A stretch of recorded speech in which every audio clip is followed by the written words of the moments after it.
사도신경으로 신앙 고백 드림으로 새벽 예배 시작합니다.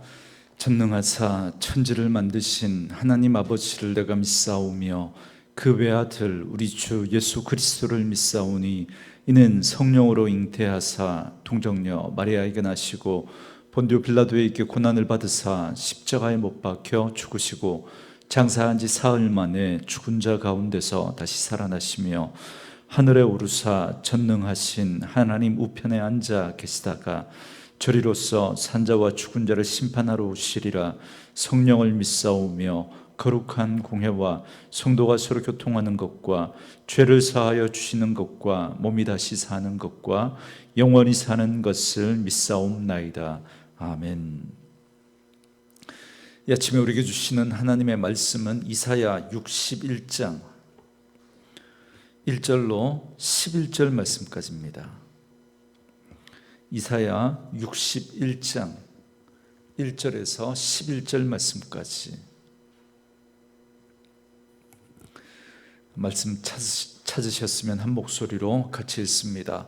주 여호와의 영이 내게 내리셨으니 이는 여호와께서 내게 기름을 부으사 가난한 자에게 아름다운 소식을 전하게 하려 하심이라.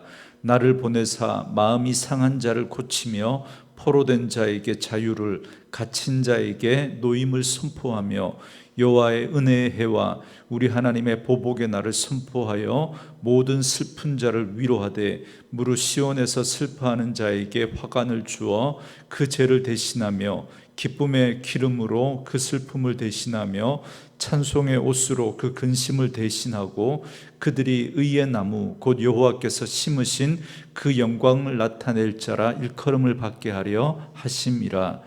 그들은 오래 황폐하였던 곳을 다시 쌓을 것이며 옛부터 무너진 곳을 다시 일으킬 것이며 황폐한 성읍 곧 대대로 무너져 있던 것들을 중수할 것이라.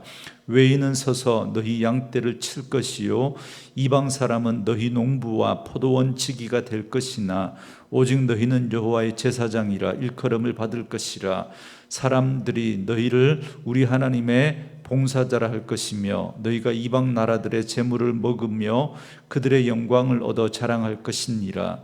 너희가 수치 대신에 보상을 배나 얻으며 능욕 대신에 몫으로 말미암아 즐거워할 것이라. 그리하여 그들의 땅에서 갑절이나 얻고 영원한 기쁨이 있으리라.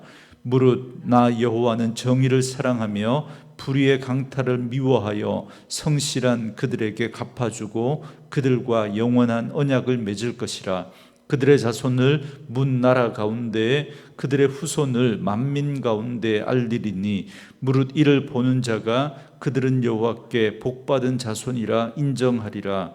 내가 여호와로 말미암아 크게 기뻐하며 내 영혼이 나의 하나님으로 말미암아 즐거워하리니 이는 그가 구원의 옷을 내게 입히시며 공의의 겉옷을 내게 더하심이 신랑이 사모를 쓰며 신부가 자기 보석으로 단장함 같게 하였음이라.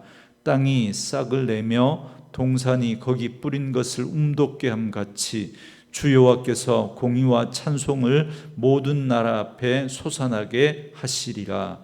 아멘. 오늘은 함께 읽으신 이사야 61장 1절에서 11절 말씀을 중심으로 기름 부음 받은 자의 위로라는 제목의 말씀으로 잠시 은혜를 나누겠습니다. 이사야의 마지막 부분인 58장부터 66장까지는 신앙 회복을 통한 하나님의 백성의 복된 미래에 대해서 예언해 주는 말씀입니다.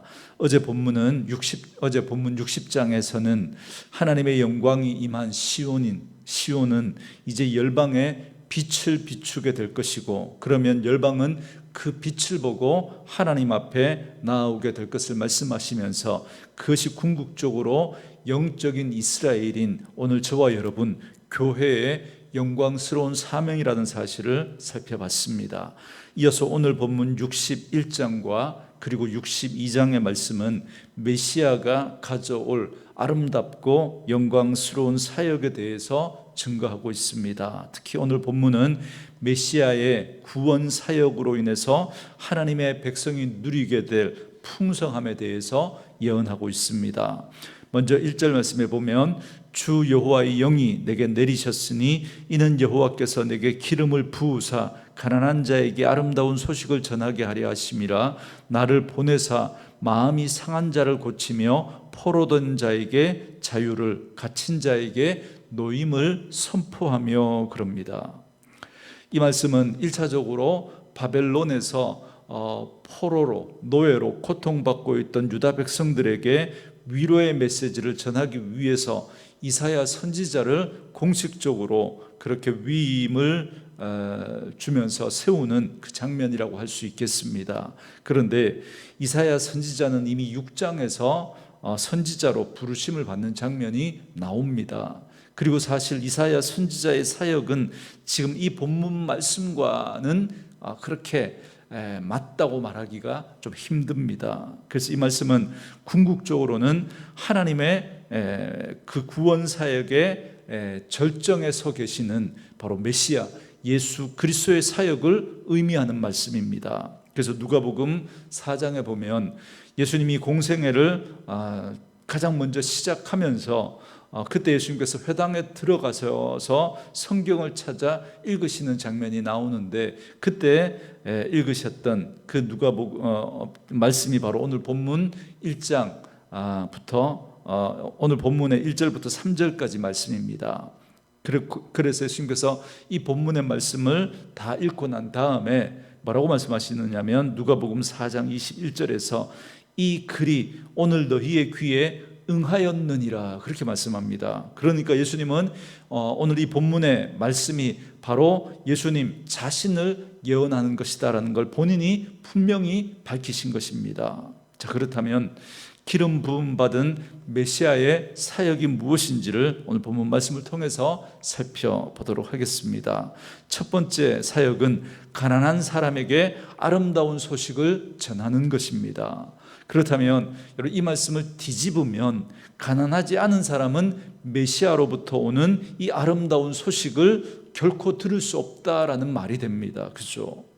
물론 부자라고 해서 복음을 듣지 못하는 건 아닙니다. 그래서 대부분의 성경에는 이 가난한 자라고 하는 이 단어에다가 관주를 달아 놓았습니다. 그래서 아래에 보면 겸비한 자 이렇게 되어 있습니다. 그러니까 여기서 말하는 가난한 자는 단순히 돈이 없어서 가난한 자가 아니라 겸비한 자라는 말씀입니다. 여러분, 겸비라고 하는 이 단어가 한자로 겸손할 겸자에 낮을 빗자 아닙니까? 그러니까 자기를 겸손하게 낮추는 사람, 그 사람이 바로 가난한 사람이라는 겁니다. 다시 말하면 예수님께서 팔복에서 첫 번째 복으로 말씀하셨던 심령이 가난한 사람, 그 사람이 바로 참으로 가난한 사람, 오늘 본문에 이야기하는 바로 가난한 사람에게 아름다운 소식을 전하는 바로 그 가난한 사람인 겁니다. 그래서 다시 말하면 가난하다는 건 자신의 한계와 부족을 인정하고 난 하나님의 은혜가 없으면, 난 하나님이 아니면 살아갈 수 없다라고 하는 그 겸손한 그 마음으로 주님 앞에 나아가 그 은혜를 구하는 사람, 그 사람이 바로 가난한 사람인 겁니다. 그 사람에게 하나님이 보내시는 그 구원자, 그 메시아가 주시는 그 아름답고 복된 소식이 들릴 수가 있는 것입니다. 그렇기 때문에 돈이 많고 적음을 떠나서 이 마음이 없는 사람에게는 결코 메시아의 이 아름다운 소식이 들리지 않습니다. 마음이 높아진 자에게는 복음은 결코 복음으로 들리지가 않습니다. 오히려 복음은 미련하고 어리석은 것처럼 들릴 수밖에 없습니다. 그래서 예수님은 부자는, 마음이 높아진 사람은 천국에 들어가기가 얼마나 힘든지 낙타가 바늘길을 통과하는 것보다 더 어렵다 말씀하시지 않습니까? 그런데 안타까운 건 오늘날 복음이 자꾸 왜곡되는 거예요. 자꾸 자기를 부인하지 않고도, 자신의 한계를 인정하지 않고도, 자신을 낮추지 않고도 받아들일 수 있도록 자꾸만 복음이 왜곡되고 있습니다. 변질시켜버린 거예요. 아니, 오히려 복음은 자신을 높이고 자신을 드러내는 것으로 복음을 바꿔버렸습니다. 하나님은 우리의 우리의 이 질그릇 속에 보배를 담아 놓으셨다고 그렇게 말씀하는데, 그래서 이 질그릇이 깨뜨려져야, 이 질그릇이 깨어져야 우리 안에 있는 그 보배 되신 그리스도가, 그 복음이 드러날 수 있다고 말씀하고 있는데, 그런데 오늘날 복음은 그 질그릇을 세상 가치로 화려하게 꾸며서 이게 보배라고, 이게 복음이라고 그렇게 자꾸만 복음을 변질시키고 있습니다. 그래서 복음은 없고 온통 사람들의 이야기만 가득한 거예요. 사람들의 이야기만. 그래서 사람의 열심과 사람의 노력과 사람의 의와 사람의 자랑만 가득합니다. 그래서 우리 목사님 대단하다고, 우리 장로님, 우리 권사님, 온통 사람 이야기만 가득한 겁니다. 그래서 진짜 복음을 말하면 부자이면서 관원이었던 그 청년처럼 이 말씀으로 인해서 슬픈 기색을 띠고 근심하여 돌아가는 것처럼 진짜 복음 앞에서는 귀를 닫아버리고 돌아서 버리는 그런 일들이 일어나고 있는 겁니다.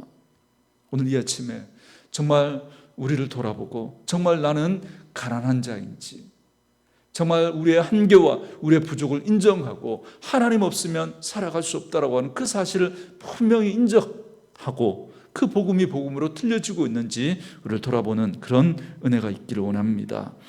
그리고 메시아는 마음이 상한 자를 고치신다 말씀하십니다. 여러분, 여기서 상하다라고 하는 이 단어의 뜻이 뭐냐면, 도자기나 질그릇이 땅에 떨어져서 깨어질 때 산산조각이 나는 그걸 말합니다. 여러분, 유대인들은 인간의 생각과 마음이 심장에 있다고 여겼습니다. 그러니까 내 생각과 내 경험과 내 힘과 내 능력과 내가 의지하는 것들이 그 의지하는 것들을 통해서 내가 원하는 인생을 살아낼 거라고 그렇게 생각을 했는데, 그런데 철저하게 그 생각이 깨뜨려지는, 그래서 철저하게 실패한 사람, 그래서 완전히 박살난 사람, 마치 모세처럼 애굽의 왕자의 신분으로 가장 힘있을 나이였던 그 40세에 자기 민족을 위해서 뭔가 한번 일을 꾸며보려고 했는데, 그런데 실패하고 살인자로 내몰려서 도망자의 신세로 전락해버린 그 모세. 그래서 미디안 광야에서 40년 동안 양을 치면서 철저하게 그렇게 무너진 그 상태를 말하는 겁니다. 베드로가 다른 사람들은 다 주를 부인할지라도, 버릴지라도 자기는 결코 주를 부인하지 않겠다라고 호언장담했다가 예수님을 3번이나 부인하고 예수님과 눈이 마주쳤을 때 대성통곡하면서 무너졌던 그 베드로의 그 마음 상태를 말하는 겁니다. 그래서 예수님은 바로 그러한 자에게 찾아가셔서 그 마음을 위로하시고 고치시고, 이제는 자기가 아니라 철저히 주님을 의지하고 그 신뢰하는 그런 사람으로 세우시는 걸 말하는 겁니다. 그래서 마음이 상한 자를 고치신다는 게 그냥 우리가 어떻게 이렇게 좀 마음이 좀 다쳐서 그 정도가 아닌 거죠. 물론 예수님을 통해서 우리가 그런 위로를 얻을 수 있지만, 그러나 궁극적으로 철저히 우리 자신이 깨어지는 걸 말합니다. 내 생각과 내 의와 내 자랑과 내 교만이 완전히 깨어지고 나는 죽고 예수로 사는 그런 사람으로 만들어서, 그렇게 그 사람을 통해서 하나님의 일을 이루어 가시겠다 말씀하시는 겁니다. 그리고 또한 메시아는 포로되고 갇힌 사람을 자유하게 하고 놓아주는 일을 한다고 말씀합니다. 여러분, 이 사역은 1차적으로 바벨론의 포로가 되었던 유다 백성들을 자유하게 해서 시온으로 돌아오게 할 것을 이렇게 말씀하시는 그 말씀입니다. 그러나 그건 하나의 상징이고 그림자죠. 여러분, 구약의 사건은 신약의 예수 그리스도를 드러내는 그런 그림자라고 말씀을 드리지 않았습니까? 그래서 그 실체는 뭐냐면 바로 예수 그리스도 메시아의 사역을 말씀해 주고 있습니다. 여러분, 아담이 범죄한 이후에 사람들은 죄와 사망에 얽매여 살아갈 수밖에 없습니다. 그런데 메시아로 오신 예수 그리스도께서 십자가에서 그 죄와 사망의 권세를 깨뜨리시고 우리로 하여금 그 죄의 권세 가운데서 자유할 수 있도록 그 자유를 선포하실 것을 오늘 이 말씀이 우리에게 말씀해 주고 있는 것입니다. 그리고 난 다음에 2절 말씀에서 여호와의 은혜의 해와 우리 하나님의 보복의 날을 선포하며 모든 슬픈 자를 위로하되 그렇게 말씀합니다. 여러분 여기 여호와의 은혜의 해는 희년을 말합니다. 희년. 여러분 매 7번째 날을 안식일이라고 하죠. 그리고 매 7번째 해를 안식년이라고 말합니다. 그리고 이 안식년을 7번 보내면 49년이죠. 그리고 7번 보내고 돌아오는 해가 50번째 해가 바로 희년입니다. 여러분 이 희년이 되면 종들에게 자유가 선포되어집니다.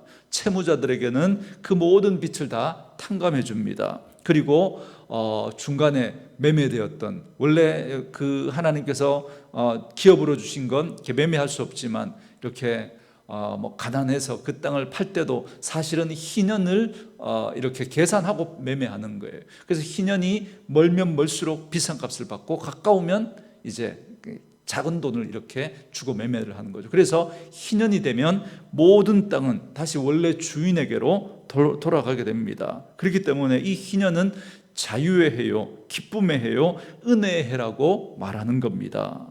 그런데 바로 그 은혜의 해를 메시아가 선포한다고 말씀합니다.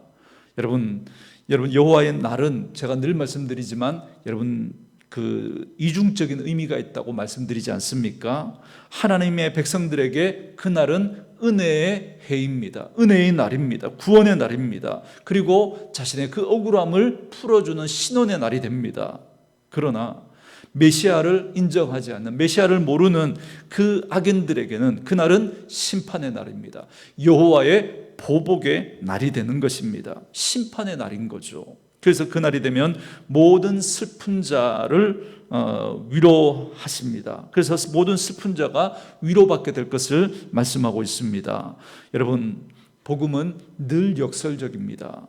복음은 우리에게 세상이 줄 수 없는 기쁨과 행복을 우리에게 주지만, 그러나 동시에 이 세상을 살아가면서 오히려 그 복음 때문에 우리가 손해를 봐야 하는 일이 생기기도 하고 억울한 일을 당하기도 하고 그 복음 때문에 슬픔을 당하는 그런 일들이 우리에게 있을 수 있습니다. 그러나 우리가 그러한 일을 겪으면서도 낙심하지 아니하고 기뻐할 수 있는 이유는 그날의 복음 때문에, 그날의 메시아가 이루실 그 복음 때문에 우리는 그런 슬픔을 우리는 이겨낼 수 있는 것입니다. 우리는 그 억울함을, 그 아픔을 우리는 이겨낼 수 있고, 또 주께서 그날에 우리에게 주실 그 위로를 생각하면서 우리는 당당하게 오늘 우리에게 주어지는 그 아픔을 감당해낼 수 있는 것이죠.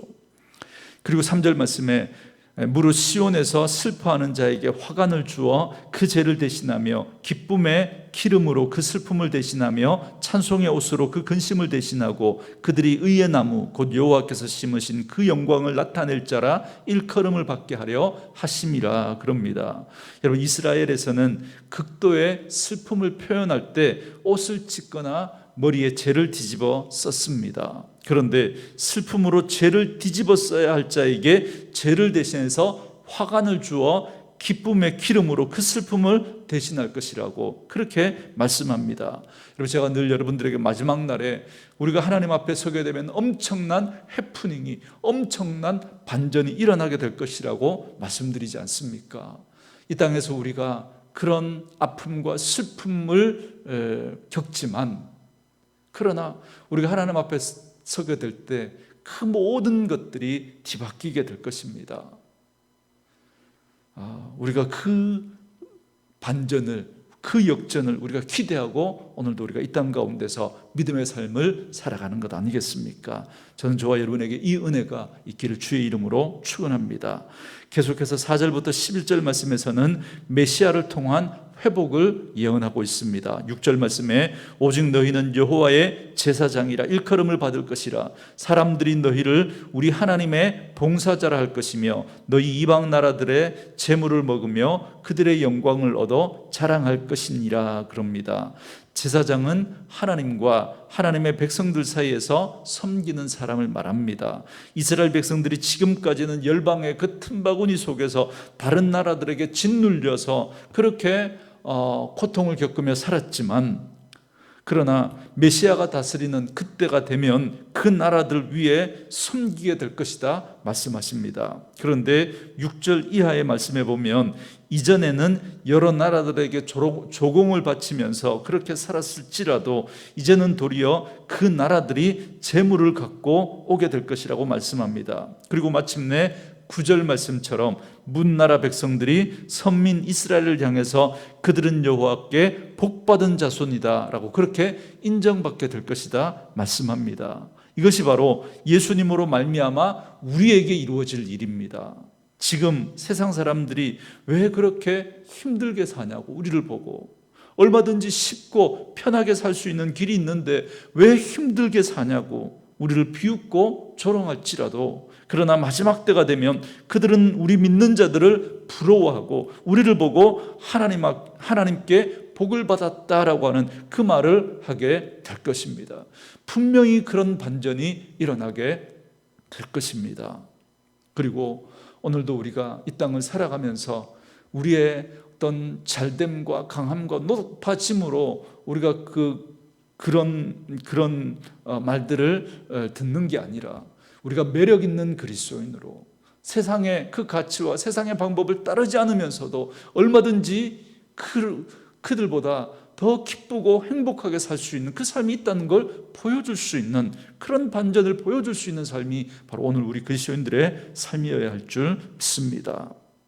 그리고 결론적으로 오늘 본문은 이렇게 막을 내립니다. 10절과 11절 말씀에 내가 여호와로 말미암아 크게 기뻐하며 내 영혼이 나의 하나님으로 말미암아 즐거워하리니 이는 그가 구원의 옷을 내게 입히시며 공의의 겉옷을 내게 더하심이 신랑이 사물을 쓰며 신부가 자기 보석으로 단장함 같게 하셨음이라. 땅이 싹을 내며 동산이 거기 뿌린 것을 움돋게 함같이 주 여호와께서 공의와 찬송을 모든 나라 앞에 솟아나게 하시리라 그럽니다. 여러분, 우리의 일생에서 가장 아름다운 그런 때가 여러분 언제일까요? 그때가 바로 결혼을 위해서 신부가 웨딩드레스를 입고 그렇게 신부 화장을 하고 또 신랑이 예복을 입고 그렇게 꾸밀 때가 아니겠습니까? 마지막 날에 마지막 결혼식 때처럼 그렇게 하나님께서 우리에게 구원의 옷을 입혀주시고 우리를 아름답게 단장해 주실 것을 말씀하십니다. 그리고 모든 나라들 앞에 마치 우리를 무대에 세워서 하나님을 찬송하며 하나님의 의로움을 드러내게 하실 것이다 말씀하고 있습니다. 사랑하는 성도 여러분, 이게 우리에게 주어진 진짜 복이지 않겠습니까? 이게 우리가 누리게 될 진짜 복입니다. 그래서 우리는 그 하늘 소망을 붙들고 이 땅을 하늘 백성으로 살아가는 것입니다. 그러므로 오늘 하루도 우리가 받은 이 구원의 아름다운 소식, 이 구원의 복된 은총을 기억하고 하나님 앞에 복받은 자녀로 주님의 그 거룩한 신부로 바벨론 같은 이 세상에서 비록 우리가 절망 가운데 어려움을 겪고 있지만 넉넉히 이 소망을 가지고 그 어려움들을 이겨내는, 그래서 하늘 소망 붙들고 하늘 백성으로 이 땅의 삶을 당당하게 살아갈 수 있는 그런 저와 여러분 되어줄 수 있기를 주님의 이름으로 축원합니다. 오늘 주신 말씀을 생각하면서 우리 이 찬양 부르시고 우리 찬양 들으시면서 말씀 묵상하시며 기도하는 시간 갖도록 하겠습니다.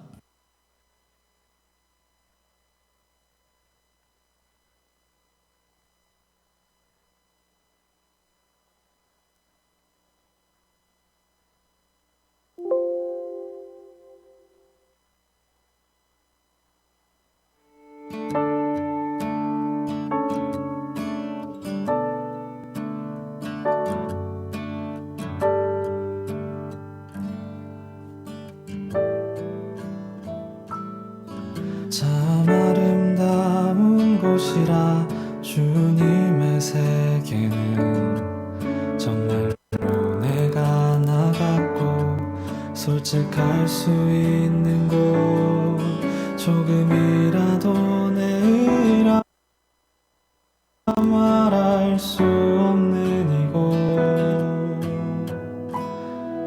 이곳은 바로 주님의 세계라.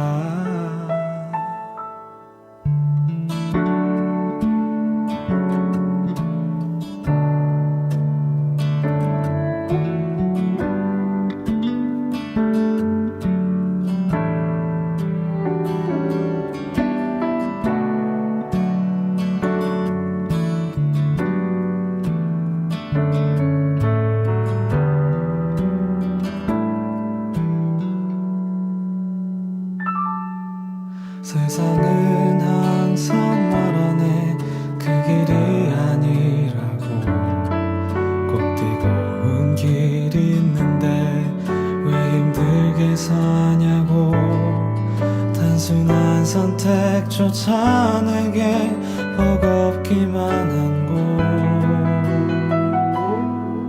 그래도 나는 주님만 따르리 참 아름다워라 주님의 세계는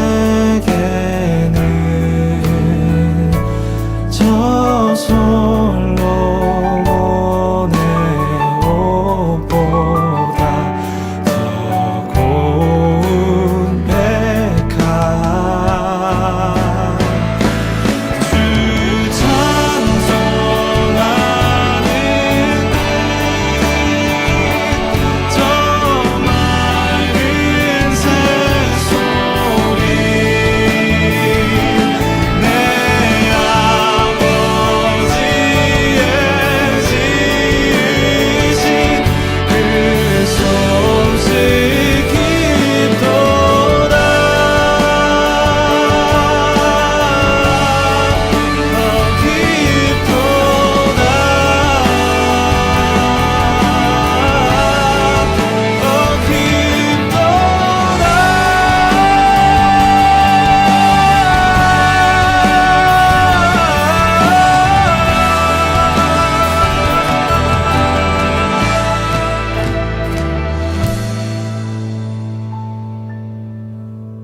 나는 계속 걸어갑니다. 수없이 넘어져도 사람들의 방향과는 조금 다르다 해도 내가 가는 길이 주가 가르쳐준 길이니 이곳은 바로